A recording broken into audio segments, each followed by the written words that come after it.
We're being joined by retired Major Yasir Janjwa, who's a defence and strategic affairs expert, is joining us live from Islamabad at this moment. So thank you very much indeed for taking time out and speaking to us here on WION. Now, this is a very dramatic attack that has taken place on what should be one of the most secure locations in Pakistan. It is an Air Force training base, and about 9 of these terrorists managed to get inside the airbase and also damage several aircrafts of the Pakistani Air Force. How did this happen? First and foremost, thank you very much.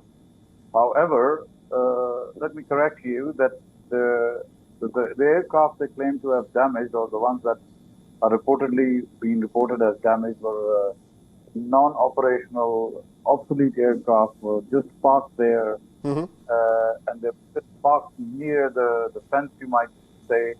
So the terrorists did not go. If they were able to go inside, they would have definitely caused damage. So that's why you find that they probably climbed up the ladder, and while they were on the wall, they tried to use whatever weapons they had to create, because they did not know these aircraft are of no use. But do you actually believe that, Major?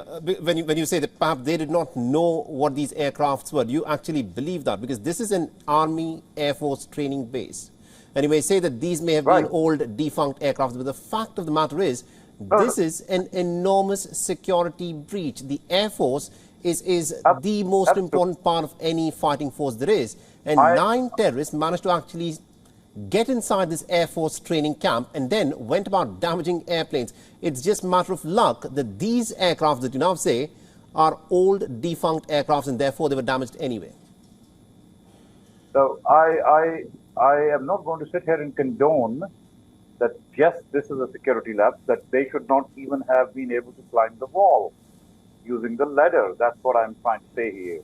I am not saying that there is no security lapse. Obviously, even if they were defunct aircraft and them to damage, that means they have passed through that security protocol or barrier that shouldn't have been crossed. So there is obviously a reason for soul searching for the armed forces, for those who are in charge of defending that base.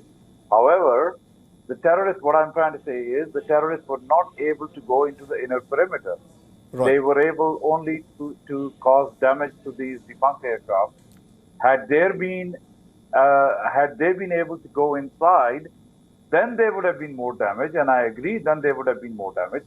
But the way the layout is, the way the things are, they could not go any further. And they thought, the terrorists, because they did not know, they thought they have actually created a lot of havoc and created damage. They would have been happy. But by then they had been identified, or they had been seen or located, and they were targeted and they were killed. All right. Now, just my quick follow-up question is, now these terrorists reportedly belong to a new organization that has emerged called the Tehreek-e-jihad Pakistan. It's very closely associated with the Tehreek-e-Taliban Pakistan, which is the Pakistani Taliban wing of the Afghan Taliban. Now, this is a major challenge, is it not, Major, for the Pakistani state? Now, the Tehreek-e-Taliban Pakistan has made it abundantly clear their objective is the destruction of the Pakistani state as it exists, and they're now increasingly relying more and more on the strategic depth that they have in Afghanistan to carry this out. Right. This is a relatively unknown group which has now claimed responsibility, and it associates itself with Tehreek-e-Taliban Pakistan. Now, I would like to bring to your attention the timing of this attack, or the timing of this and the attack on the 14 soldiers that were martyred just a few hours before this happened. So these two attacks have happened simultaneously. The timing is that on the 1st of November, the government of Pakistan says it's going to repatriate all the illegal Afghans, which the reason we say we want to repatriate them is because they say these undocumented Afghans are involved in actions or activities that we are not happy with. And this is exactly what you see as the result. They are trying to give us a sort of a message that we are not happy with your position.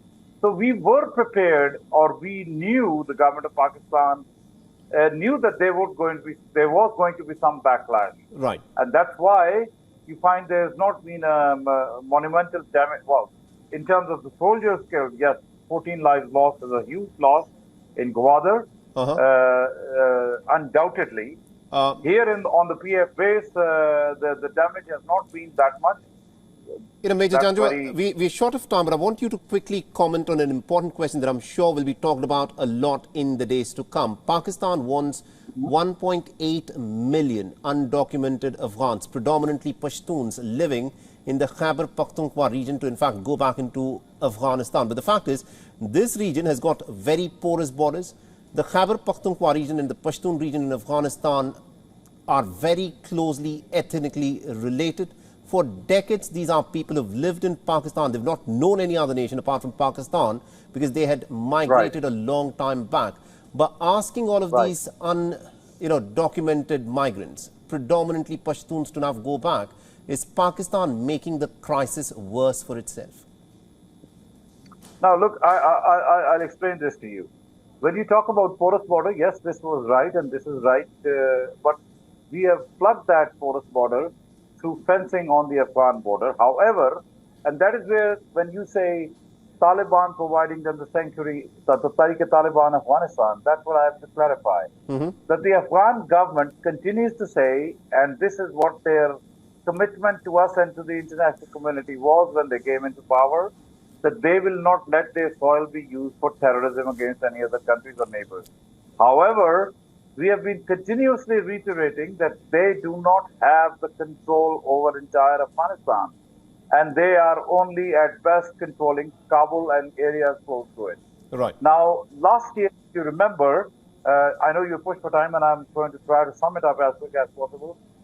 The people on the other side of the Pakistani border, on the other side of the fence in Afghanistan, they actually they blasted the wire, the fence, and they broke it off. And it was reported, and people said, oh, the Taliban are involved. Well, the Taliban are the local tribesmen who directly do not sometimes follow the orders of the Afghan government in the center. They do things, and that's when they also harbor those people, because as per their culture, they say, we have a guest and we need to take care of the guest. And that's the kind of thing, that's what has been happening. Absolutely. It's not the Afghan government, but it's their incapability. And the reason is, you rightly pointed out, the Pashtuns on both sides of Afghan and the Pakistan side, they have friends and families, and they have marriages, and they have relatives across each side. So what Pakistan government has done, we have opened the legal crossing channels. Right. The border crossings, the legal ones from where they can come in and go. However, we have now said that these people, as you said, that this is going to cause a bigger crisis.